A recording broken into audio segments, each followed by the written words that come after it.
Son las 2 de la tarde, la 1 en Canarias. Radio María.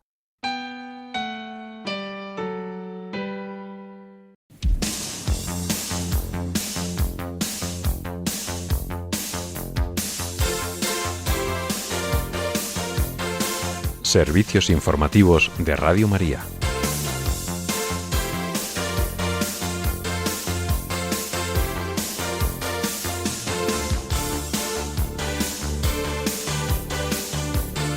La Santa Sede publica la nota doctrinal Mater Populi Fidelis, Madre del Pueblo Fiel, sobre algunos títulos marianos referidos a la cooperación de María en la obra de la salvación. Israel libera a 5 palestinos detenidos en Gaza durante su ofensiva militar contra la Franja. Y en España el paro sube y se sitúa en los 2,44 millones de desempleados, mientras la Seguridad Social gana cerca de 142.000 cotizantes en octubre respecto al mes anterior. Estas y otras noticias en el informativo que ahora comenzamos. Buenas tardes.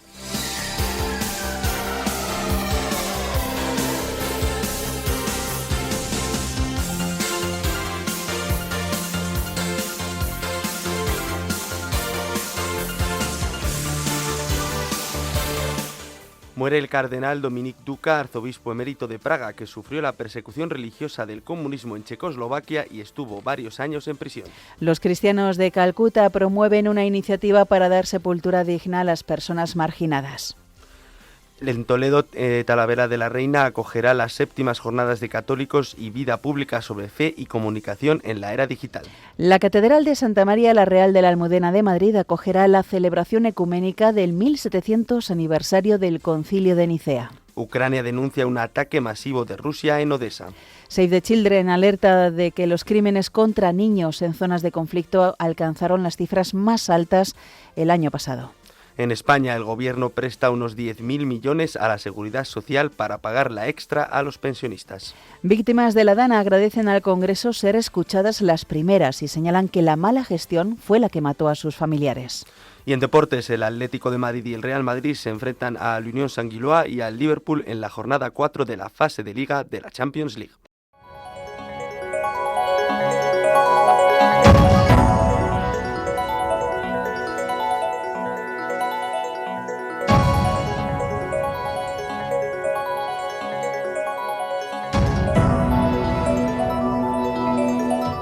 La Santa Sede ha publicado una nota doctrinal titulada Mater Populi Fidelis, Madre del Pueblo Fiel, sobre algunos títulos marianos referidos a la cooperación de María en la obra de la salvación.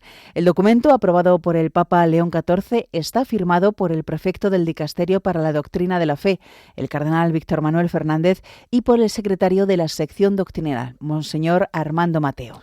La nota responde a numerosas consultas y propuestas que han llegado a la Santa Sede en las últimas décadas sobre cuestiones relacionadas con la devoción mariana y sobre algunos títulos marianos.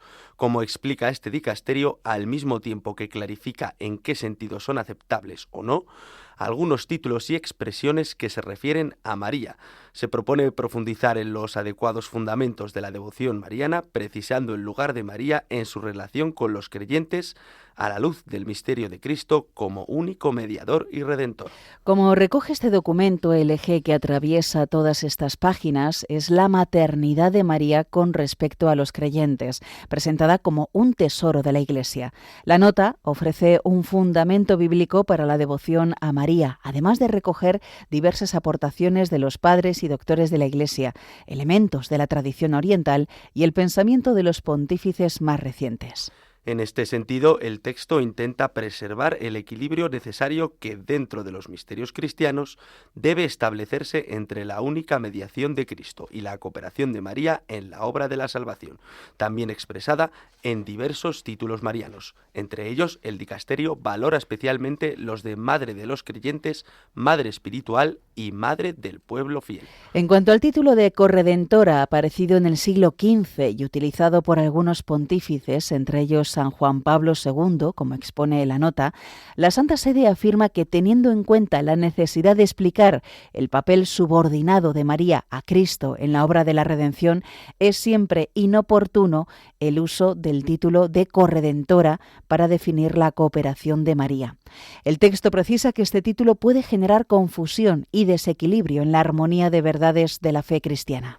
Por otro lado, sobre el título de mediadora utilizado por diversos santos, como recuerda el documento, el dicasterio afirma que se requiere una especial prudencia en la aplicación de esta expresión. Así, recuerda que la unicidad de la mediación de Cristo es inclusiva, es decir, Cristo posibilita diversas formas de participación en el cumplimiento de su proyecto salvífico, porque en la comunión con Él todos podemos ser, de alguna manera, cooperadores de Dios, mediadores unos para con otros. El texto agrega que si esto vale para cada creyente, cuya cooperación con Cristo se vuelve cada vez más fecunda cuanto más se deja transformar por la gracia, con mayor razón debe afirmarse de María, de un modo único y supremo, ya que ella es la llena de gracia. El dicasterio sostiene que la expresión mediación participada puede expresar un sentido preciso y valioso del lugar de María, pero inadecuadamente comprendida podría fácilmente oscurecerlo y hasta contradecirlo. Sobre los títulos de Madre de Gracia y Mediadora de todas las gracias se consideran aceptables en algunos sentidos muy específicos, pero se ofrece una explicación de los significados que pueden presentar riesgos. La Santa Sede especifica que para evitar estas dificultades, la maternidad de María en el orden de la gracia debe entenderse como dispositiva. Por una parte, por su carácter de intercesión, ya que la intercesión materna es expresión de esa protección maternal que permite reconocer en Cristo el único mediador entre Dios y los hombres. Y por otra parte, la nota explica su presencia materna en nuestras vidas, no excluye diversas acciones de María, motivando la apertura de nuestros corazones a la acción de Cristo en el Espíritu Santo. Así nos ayuda, señala la nota, de diversas maneras, a disponernos a la vida de la gracia que solamente el Señor puede infundir en nosotros. No obstante, añade la Santa Sede, dado que María está llena de gracia y que el bien tiende siempre a comunicarse, fácilmente aparece la idea de una suerte de desborde de la gracia que tiene María, que solo podrá tener un sentido adecuado si no contradice cuanto dicho hasta ahora. Es decir, no presenta dificultad si se trata sobre todo de las formas de cooperación de intercesión y cercanía materna que invitan a abrir el corazón a la gracia santificante. La nota publicada reafirma que entre los elegidos y glorificados junto a Cristo está en primer lugar la Madre, y por eso, subraya la Santa Sede, podemos afirmar que existe una colaboración única de María en la obra salvífica que Cristo realiza en su Iglesia, una intercesión que la convierte en signo materno de la misericordia del Señor. Y porque así Él libremente lo ha querido, recoge el texto, el Señor otorga a su propia acción en nosotros un rostro materno. Este documento íntegro está disponible en la web oficial de la Santa Sede, vatican.va. Cambiamos de asunto. Las autoridades de Israel han liberado y enviado a Gaza a 5 palestinos encarcelados hace casi un año. Fueron detenidos en el marco de la ofensiva lanzada por Israel contra la franja tras los ataques del 7 de octubre de 2023. Los prisioneros liberados han sido trasladados por el Comité Internacional de la Cruz Roja al Hospital de Mártires de Al-Aqsa, donde se ha certificado que todos ellos se encuentran en buen estado de salud. Una liberación que no estaría enmarcada en el acuerdo de paz para la franja alcanzado en octubre y sobre el que no se han pronunciado ni Hamás ni el gobierno de Israel. Por otro lado, el gobierno palestino ha tildado de crimen de guerra el proyecto de ley aprobado ayer por una comisión del Parlamento de Israel que contempla la pena de muerte para terroristas palestinos condenados por el asesinato de israelíes. Un texto que, sin embargo, no se aplicaría a israelíes condenados por el asesinato de palestinos. El Ministerio de Exteriores palestino, controlado por Hamás, ha señalado que esta iniciativa es una forma de aumentar el extremismo y la criminalidad contra el pueblo palestino. Eso sí, el texto del proyecto de ley, respaldado por el primer ministro israelí Benjamin Netanyahu, podría ser sopesado mañana por el Pleno del Parlamento de Israel. En España, el paro ha subido en 22.101 personas en octubre, en relación con el mes anterior, debido sobre todo al repunte del desempleo en el sector servicios tras el fin de la temporada de verano, según los datos publicados por el Ministerio de Trabajo y Economía Social. De esta manera, el número total de desempleados en nuestro país se sitúa en 2.443.766 personas. Es su menor cifra en un mes de octubre desde 2007. Según el Ministerio. Por sectores, el paro solo ha descendido en la construcción, en unas 2.000 personas. En el resto de sectores económicos ha subido. El mayor aumento del paro ha sido en el sector servicios, con cerca de 18.500 desempleados más, seguido de la agricultura, que sumó 1.200 parados, y de la industria, donde el paro se incrementó en unas 1.150 personas. Por otro lado, la Seguridad Social ganó cerca de 142.000 cotizantes en octubre respecto al mes anterior, su segundo mayor repunte en este mes desde el inicio de la serie histórica. Solo fue mejor el mes de octubre de 2021, en el periodo de desescalada de la pandemia, cuando la afiliación creció en casi 160.000 personas. Tras el aumento de ocupados de octubre, impulsado especialmente por la educación por el comienzo del curso académico, el número de afiliados medios siguió en máximos históricos, con un total de 21.839.592 cotizantes, según los datos publicados por el Ministerio de Inclusión, Seguridad Social y Migraciones.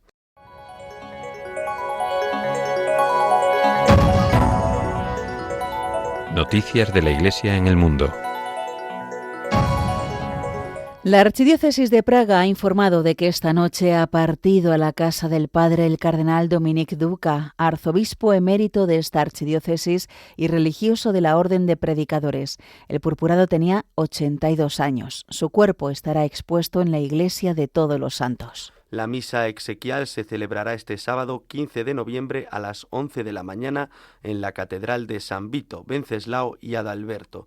Después será enterrado en la misma catedral, en la tumba de los arzobispos en la capilla de los santos Cirilo y Metodio. La Archidiócesis de Praga ha agradecido al Hospital Militar Central la extraordinaria atención que ha brindado el cardenal Duka hasta el último momento. El purpurado nació en Hradec Králové. Participó en la resistencia extranjera durante la Segunda Guerra Mundial y luchó en el ejército extranjero checoslovaco hasta el final de la guerra.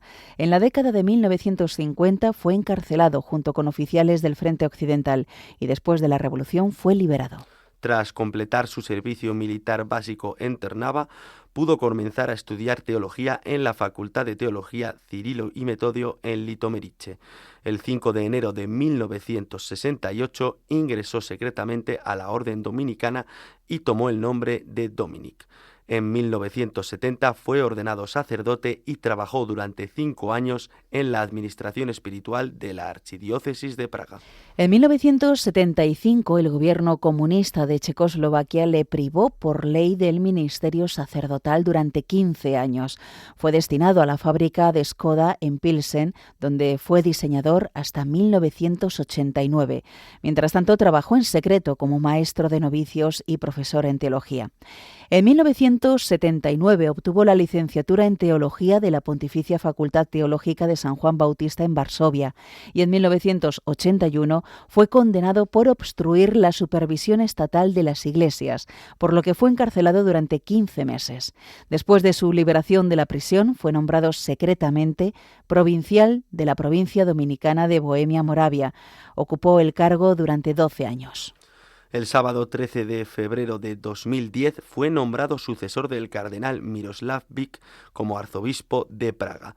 El Papa Benedicto XVI lo creó cardenal en febrero de 2012. Cuando cumplió 75 años, el Papa Francisco aceptó su renuncia como arzobispo de Praga por motivos de edad. Desde Radio María nos unimos en oración por su alma. Descanse en paz.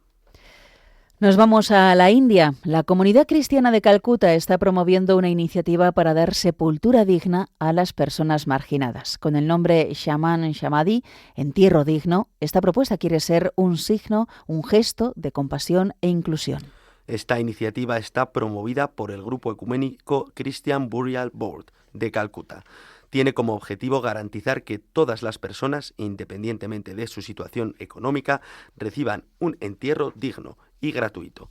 Por ello, una zona del histórico cementerio cristiano de Calcuta, en Mulik Bazar, ha sido reservada para las familias que no pueden permitirse los gastos del entierro o para acoger los cuerpos de las personas que han muerto en estado de abandono, como los parias, sin familiares ni seres queridos que se ocupen de ellos. Además, en esta labor participan las misioneras de la Caridad de la Madre Teresa, que con frecuencia han asistido a moribundos y personas abandonadas. Según las religiosas, esta posibilidad ha ampliado su misión de compasión, garantizando que los difuntos sean enterrados con dignidad, paz y respeto. Por su parte, el Gobierno Civil del municipio de Calcuta también ha acogido con satisfacción la iniciativa y ha anunciado una contribución de su Fondo de Desarrollo Local para apoyarla. El emplazamiento elegido en el cementerio ha albergado 2 complejos de tumbas, uno para adultos y otro para niños menores de 3 años. Además, la organización ecuménica que ha emprendido esta iniciativa ha solicitado al gobierno municipal la asignación de un terreno para construir un nuevo cementerio cristiano, ya que los cementerios existentes, que datan de la época británica, han alcanzado su punto de saturación.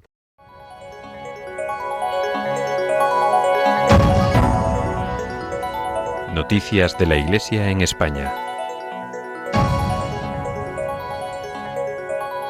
En Toledo, en Talavera de la Reina, acogerá esta semana las 7ª Jornadas de Católicos y Vida Pública. Tendrán lugar en el Centro Rafael Morales desde este viernes, 7 de noviembre, por la tarde, hasta el sábado, con el lema Testigos en la Red, Fe y Comunicación en la Era Digital.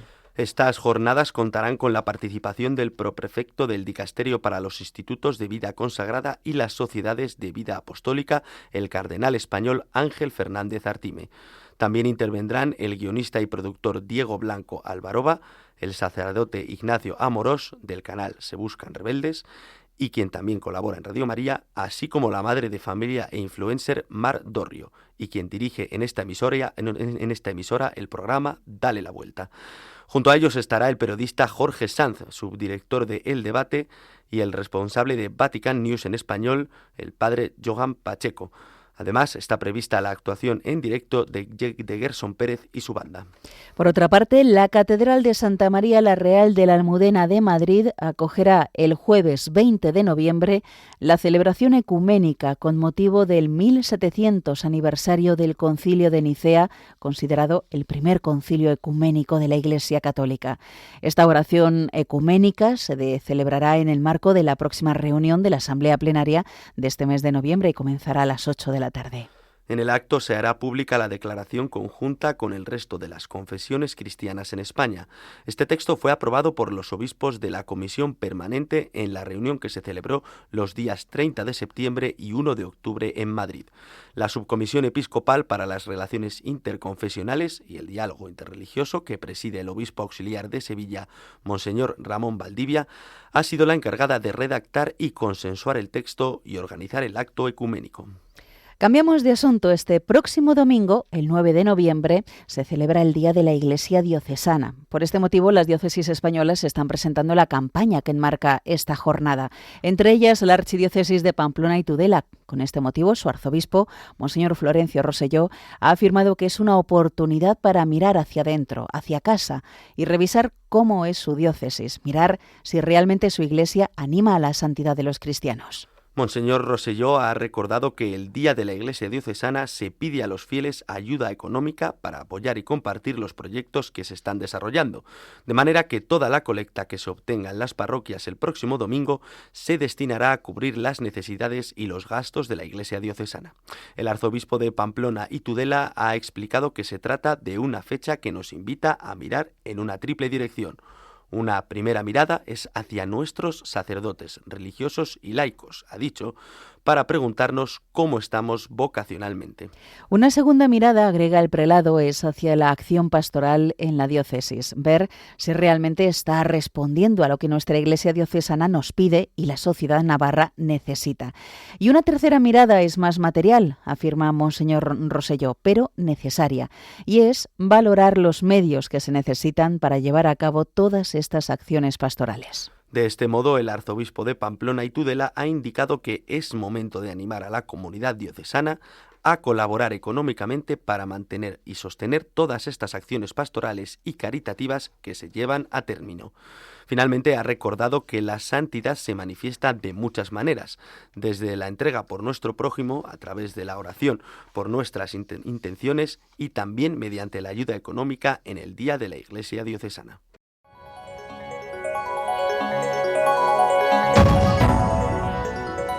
Información internacional. Las autoridades de Ucrania han denunciado 2 oleadas masivas de ataques con drones por parte del ejército de Rusia contra la infraestructura portuaria y energética de Odesa. El gobernador de la provincia ha afirmado que, aunque la defensa aérea destruyó la mayoría de los objetivos, hay impactos en la infraestructura civil, en el puerto y en las instalaciones energéticas.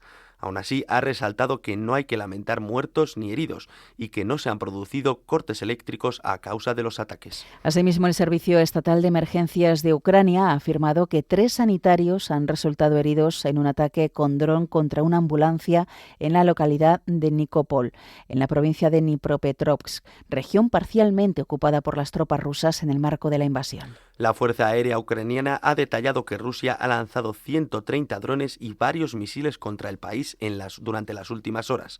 Sus sistemas de defensa han derribado 92 de ellos, pero se ha confirmado el impacto del resto de drones, un misil balístico y 6 misiles antiaéreos en 14 puntos del país. Por otro lado, el presidente de Ucrania, Volodymyr Zelensky, ha anunciado que su ejecutivo venderá el excedente de armas para cubrir la escasez de algunos artículos en el país. Además, se ha mostrado optimista ante el proceso de adhesión de Ucrania a la Unión Europea, tras una conversación telefónica que ha mantenido con la dirigente de la Comisión Europea, Ursula von der Leyen.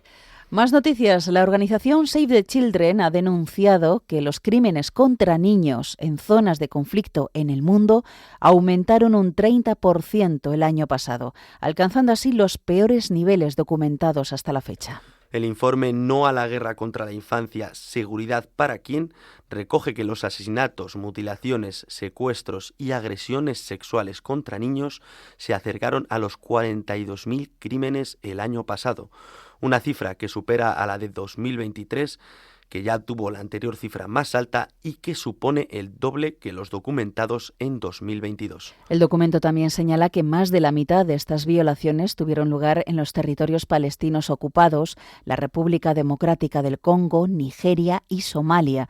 También establece que 520 millones de niños, más de 1 de cada 5, vivieron en zonas de conflicto activo. Además, el informe señala que el número de conflictos entre estados es el más alto desde el final de la Segunda Guerra Mundial. Les contamos a continuación que el gobierno de Perú ha roto relaciones diplomáticas con México tras haber conocido que la ex primera ministra peruana, Betsy Chávez, estaría recibiendo asilo en la Embajada de México en Lima. La política es una de las señaladas como coautora del intento de golpe de Estado del expresidente peruano Pedro Castillo a finales de 2022. El gobierno peruano ha calificado este hecho como un acto inamistoso, han dicho, agravado por no haber recibido una notificación oficial de México. La presidencia de Perú considera esta una más de las reiteradas intervenciones del gobierno mexicano en asuntos internos de su país.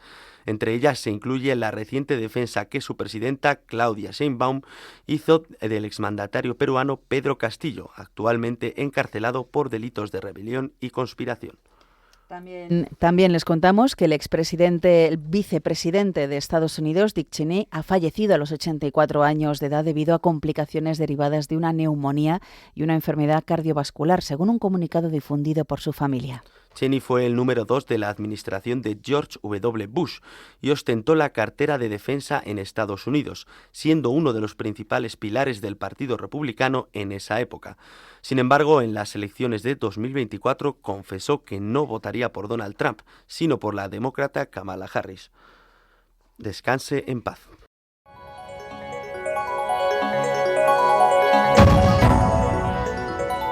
Información nacional.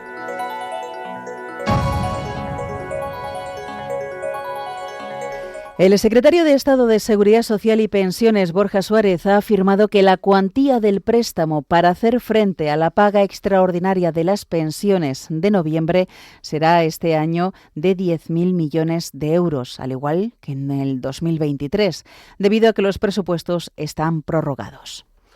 En la rueda de prensa para presentar los datos del paro y afiliación de octubre, Borja Suárez ha indicado que el acuerdo para la ejecución de este préstamo del Estado a la Tesorería General de la Seguridad Social se aprobó hace aproximadamente 2 semanas en el Consejo de Ministros. El secretario de Estado de Pensiones ha recalcado que la hucha de las pensiones acabará el año por encima de los 14.000 millones de euros. Por otro lado, preguntado por las negociaciones con los autónomos sobre las nuevas cotizaciones del régimen especial de trabajadores autónomos, Borja Suárez ha declinado dar una fecha para la próxima mesa y ha indicado que ahora es el momento de los autónomos e interlocutores sociales tras plantear Seguridad Social en la última reunión una nueva propuesta sobre las cuotas para 2026. Les contamos ahora que la presidenta de la Asociación de Víctimas Mortales 29 de octubre, Rosa Álvarez, ha arrancado su comparecencia ante la comisión del Congreso que investiga la gestión de la Dana, agradeciendo la creación de esta comisión y que se haya decidido que las víctimas abrieran las comparecencias. La presidenta de la asociación ha dado por hecho que la comisión no servirá para condenar a nadie, pero sí debe hacerlo para tomar medidas para que no se repita nada igual, y ha confesado que la dimisión de Mazón no aminora el dolor de las víctimas, pero sí supone un alivio moral y una victoria social que el máximo responsable de su desgracia, ha indicado, ya no representa a un pueblo que se puso en pie tras la catástrofe. Rosa Álvarez ha subrayado que a sus familiares no los mató el clima, los mató la mala gestión, la falta de respeto por la ciencia, la falta de previsión, y los mató una alerta que cuando llegó ya habían muerto. En materia de tribunales, la Sala de lo Penal del Tribunal Supremo ha dado inicio a la segunda jornada del juicio contra el fiscal general del Estado, Álvaro García Ortiz, por presunta revelación de secretos. El juicio ha arrancado con la declaración de Mar Geddoun, directora de comunicación de la Fiscalía General del Estado, quien ha asegurado que acordó con el fiscal general del Estado redactar una nota de prensa tras la publicación de la noticia del diario El Mundo para ofrecer información veraz ante la confusión que había entre los medios tras extenderse la sombra de las sospechas sobre la Fiscalía. Por su parte, el jefe de prensa de la Fiscalía de Madrid afirma que le sorprendió la nota por el tono, pero había orden del fiscal García Ortiz. Está previsto que por la tarde declare el empresario Alberto González Amador. Tras el novio de Ayuso comparecerá el abogado Carlos Neira, quien fue la persona que remitió en nombre de González Amador un correo con el ofrecimiento del pacto de la Fiscalía de Delitos Económicos de Madrid. Y también les contamos que la Plataforma para la Seguridad de los Periodistas del Consejo de Europa ha publicado una nueva alerta sobre la agresión a José Ismael Martínez, periodista del diario El Español. El 30 de octubre, Martínez fue agredido violentamente por el grupo de manifestantes enmascarados durante enfrentamientos en el campus de la Universidad de Navarra en Pamplona.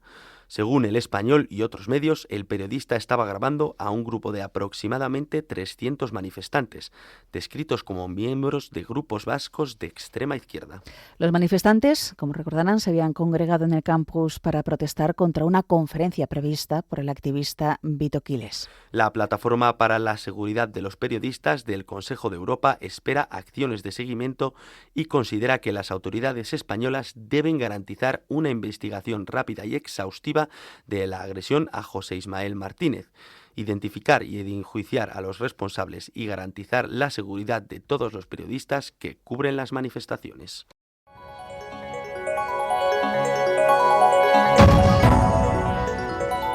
Información deportiva. Hoy hablamos de la jornada número 4 de la fase de la Liga de los Champions League. Esta noche a las 9, hora peninsular, el Atlético de Madrid se enfrentará en el estadio Riyad Air Metropolitano al Unión Saint-Gilloise, un duelo en el que los colchoneros necesitan sumar los 3 puntos para encarrilar su clasificación y seguir optando al top 8 ante un rival a priori inferior, pero que cuenta con sus mismos puntos tras 3 jornadas disputadas. Mientras, también a las 9 de la noche, el Real Madrid visita al Liverpool inglés, uno de los dos equipos con más historia en la Liga de Campeones. El conjunto merengue defenderá el pleno de victorias en los 3 primeros partidos, siendo este su escenario más complicado hasta la fecha.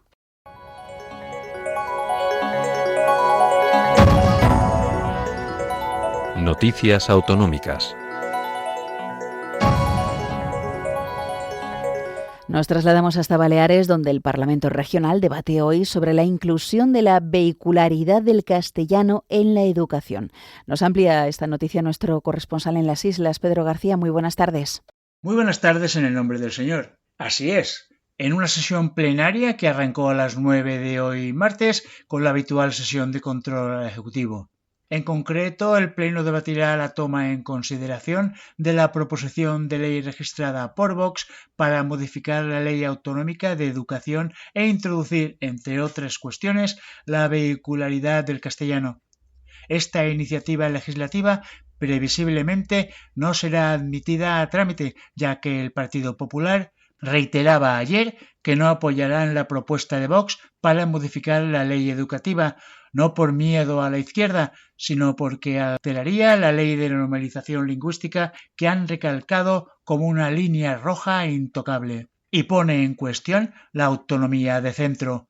Por este motivo y para responder al compromiso adquirido tanto en el programa electoral con el que el PP concurrió a las elecciones de 2023 como con los acuerdos con Vox para la aprobación de los presupuestos autonómicos de 2025, el PP ha presentado su propia propuesta para modificar la Ley Balear de Educación, con la que pretende regular la vehicularidad del castellano en la educación y promover la enseñanza de las variedades insulares del catalán.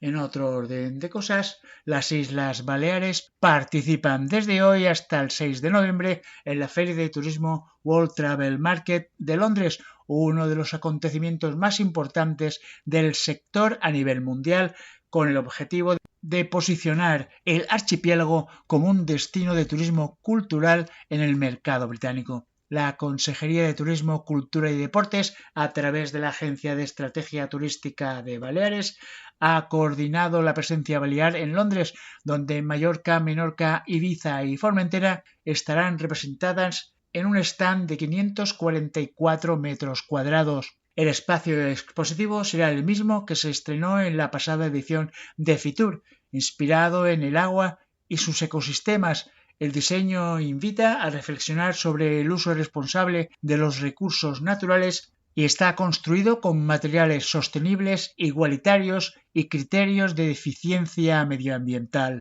Y otro asunto son los presupuestos que presenta la capital balear para el próximo año, que son los mayores hasta el momento. Cuéntanos, Pedro. Palma tendrá nuevos presupuestos para 2026. El consistorio remarcó que son los más altos de la historia, con 624 millones de euros, lo que supone un incremento de cerca de 14 millones respecto al presupuesto de este año.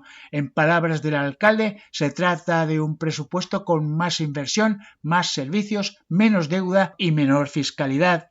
Unas cuentas que siguen la premisa del consistorio de conseguir una Palma menos sucia, más segura y accesible para todos.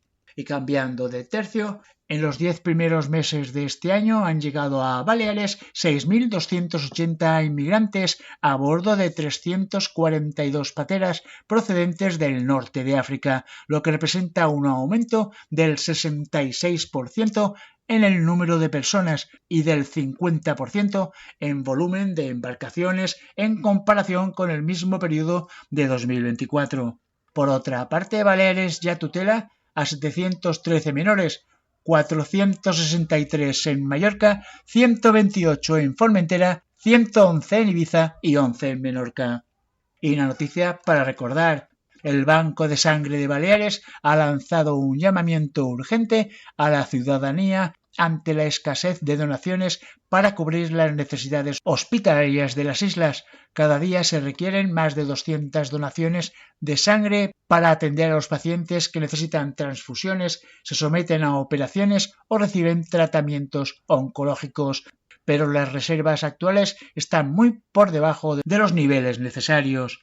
En el Banco de Sangre explican que las reservas en las islas deberían rondar las 1.000 unidades diarias, pero ahora mismo estamos por debajo de la mitad.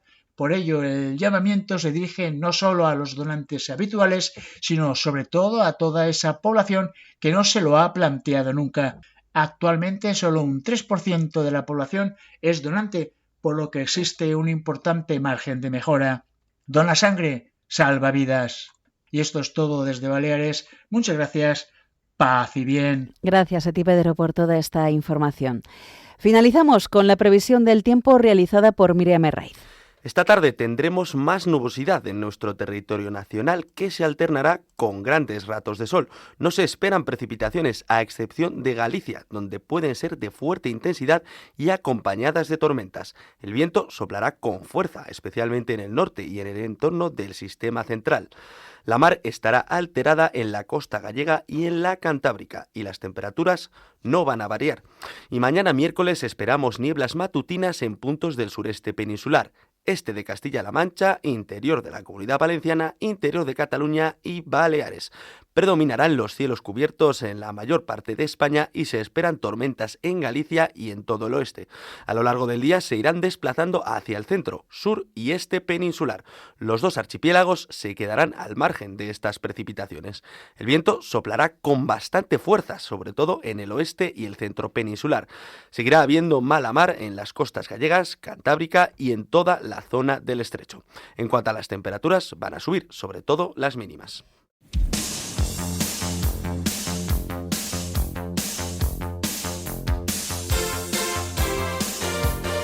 Es todo por el momento. Los hemos acompañado en la redacción Cristina Abad, José García y Paloma Méndez, y se lo hemos contado Javier García y Yolanda Gómez. Más noticias a las 10 de la noche, las 9 en Canarias.